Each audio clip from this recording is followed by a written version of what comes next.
എടാ നാളെയാണ് നമ്മുടെ NTPCയുടെ അണ്ടർ ഗ്രാജുവേറ്റ് പരീക്ഷ ആരംഭിക്കുന്നത്. നമുക്ക് എല്ലാവർക്കും അറിയാവുന്ന പോലെ നമ്മൾ കുറേ കാലമായിട്ട് ഈ ഒരു എക്സാമിന് വേണ്ടിയിട്ടാണ് പ്രിപ്പയർ ചെയ്തുകൊണ്ടിരിക്കുന്നത്. നമ്മൾ ഈ ക്വസ്റ്റ്യൻ പേപ്പർ അനലൈസ് ചെയ്തിട്ടുണ്ടാവും, മോക്ക് ടെസ്റ്റുകൾ എടുത്തിട്ടുണ്ടാവും, റിവിഷൻ ടെസ്റ്റ് എടുത്തിട്ടുണ്ടാവും, എന്നിങ്ങനെ നമുക്ക് കഴിയാവുന്ന പരമാവധി എഫേർട്ട് നമ്മൾ ഈ ഒരു എക്സാമിനേഷൻ എടുത്തിട്ടുണ്ടാവും. അതുകൊണ്ട് തന്നെ നിങ്ങൾ എക്സാമിനേഷൻ ഹാളിലേക്ക് പോകുന്നതിന് മുന്നേ എനിക്ക് നിങ്ങളോട് 1-2 കാര്യങ്ങൾ ഇമ്പോർട്ടൻ്റ് ആയിട്ട് നോട്ട് ചെയ്യേണ്ടത് പറയാനുണ്ട്.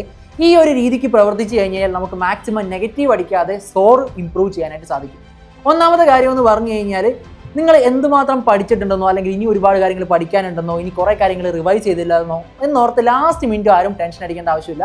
നമ്മളെല്ലാവരും അത്യാവശ്യം നല്ല രീതിക്ക് തന്നെ പഠിച്ചിട്ടുണ്ടെന്നുള്ള രീതിക്ക് ഫുൾ കോൺഫിഡൻസോട് കൂടി തന്നെ എക്സാം ഹോളിലേക്ക് പ്രവേശിക്കുന്നത് നല്ലൊരു കാര്യമാണ്. പിന്നെ ഇനിയിപ്പോൾ എക്സാം ഹോളിൽ പ്രവേശിച്ച് കഴിയുമ്പോൾ നമ്മൾ ഒരിക്കലും ചിന്തിക്കരുത് ND ഷിഫ്റ്റ് ടഫ് ആയിരിക്കോ ഈസി ആയിരിക്കോ, അങ്ങനത്തെ ചിന്തകളൊന്നും വേണ്ട.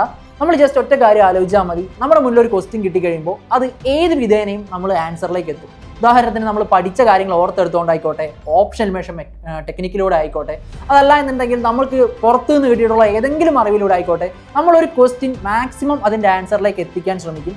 അതേസമയം തന്നെ നിങ്ങൾ ശ്രദ്ധിക്കേണ്ട മറ്റൊരു ഇമ്പോർട്ടൻറ്റ് തിങ് എന്ന് പറഞ്ഞു കഴിഞ്ഞാൽ സമയത്തെക്കുറിച്ചാണ്.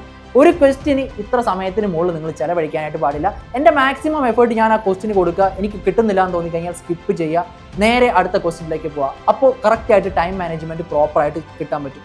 ഇനി മറ്റുള്ളവർക്ക് ടെൻഷൻ അടിക്കുന്ന വേറൊരു കാര്യമാണ്, അതായത് എനിക്ക് കിട്ടിയിട്ടുള്ള ആദ്യത്തെ 3-4 ക്വസ്റ്റ്യനൊക്കെ വളരെ ടഫായിരുന്നു, അപ്പോൾ എനിക്ക് സ്കിപ്പ് ചെയ്യേണ്ടി വന്നു കഴിഞ്ഞാൽ ബാക്കി അങ്ങോട്ടേക്കുള്ള ചോദ്യങ്ങൾ സോൾവ് ചെയ്യുന്നതിൽ നിങ്ങളുടെ പെർഫോമൻസിനെ വല്ലാതെ ബാധിക്കും. അപ്പോൾ നിങ്ങൾ ശ്രദ്ധിക്കേണ്ട ഒരു കാര്യം, ഇപ്പോൾ നിങ്ങൾ നന്നായിട്ട് പഠിച്ചിട്ടുള്ള ഒരാളാണെന്നുണ്ടെങ്കിൽ നിങ്ങൾക്ക് ആ ക്വസ്റ്റ്യൻ ടഫ് ആയതുപോലെ തന്നെയായിരിക്കും വേറൊരാൾക്കും ടഫായിട്ടുണ്ടാവുക. സോ അതോർത്ത് ആരും ടെൻഷൻ അടിക്കേണ്ട ആവശ്യമില്ല. നമ്മൾ ഒരു ക്വസ്റ്റ്യനുമ്പോൾ മാക്സിമം എഫേർട്ട് എടുക്കുക, ആ ഒരു കാര്യത്തിലേക്ക് മാത്രം ചിന്തിച്ചാൽ മതിയാവും.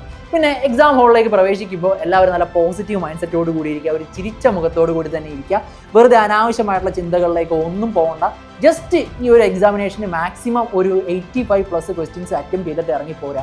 അത്ര മാത്രമേ നമ്മുടെ ടാർഗറ്റ് ഉള്ളൂ. നെഗറ്റീവുകൾ കുറയ്ക്കാൻ ശ്രമിക്കുക. അതുപോലെ തന്നെ 50-50 ചാൻസസ് ഉണ്ടെങ്കിൽ അത് മാക്സിമം എടുത്തോടാം, നിങ്ങൾക്ക് സ്കോറിംഗ് ആയിട്ട് തന്നെ വരികയുള്ളൂ. ഞാൻ പറഞ്ഞതുപോലെ തന്നെ നമ്മുടെ മുന്നിലുള്ള ചോദ്യം, അതിൻ്റെ ഉത്തരം അത് മാത്രമായിരിക്കണം നമ്മുടെ കണ്ണിൽ പതിയേണ്ടത്. അപ്പോൾ എന്തായാലും എല്ലാവർക്കും ഓൾ ദ ബെസ്റ്റ്.